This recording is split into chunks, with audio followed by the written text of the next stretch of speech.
One winter night, the temperature dropped so low that her hands shook while cleaning windows on the third floor of a mansion overlooking the city. She had already worked 14 hours, and her body felt close to collapsing when she accidentally knocked over an expensive crystal vase. The sound shattered the silence, like a gunshot, and for one frozen second her heart stopped.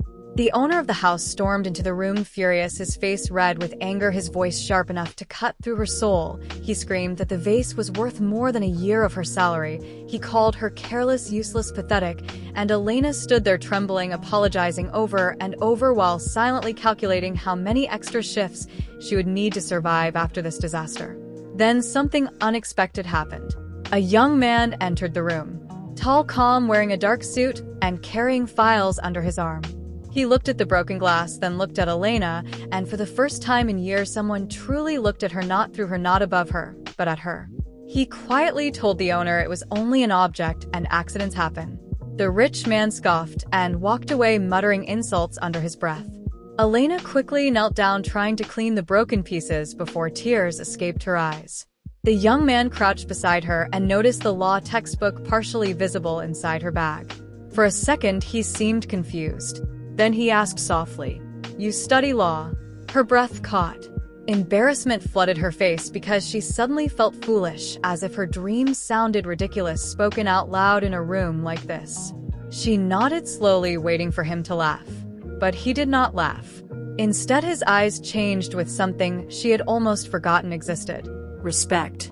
His name was Daniel, and he was a lawyer working for one of the biggest firms in the city. He asked her questions gently, not like someone mocking her, but like someone genuinely curious. And for the first time, Elena spoke about her dream without fear. She told him how she studied at night, how she saved every coin for tuition, how she cleaned houses to survive, and Daniel listened in complete silence. Before leaving, he looked at her and said something she would remember forever. The world notices titles before struggle, but struggle creates people stronger than titles ever could. That night, Elena cried alone in her apartment because after years of being invisible, someone had finally seen her. Days passed and life remained cruel. Bills piled higher. Her landlord threatened eviction. Her body weakened from exhaustion. Sometimes she fell asleep on open textbooks and woke up terrified because another exam waited ahead. There were moments she wanted to quit, moments when hopelessness whispered that poor girls do not become lawyers, they become forgotten. But then she remembered her father. She remembered every humiliation, every rich person who looked through her like she was nothing. And she kept going.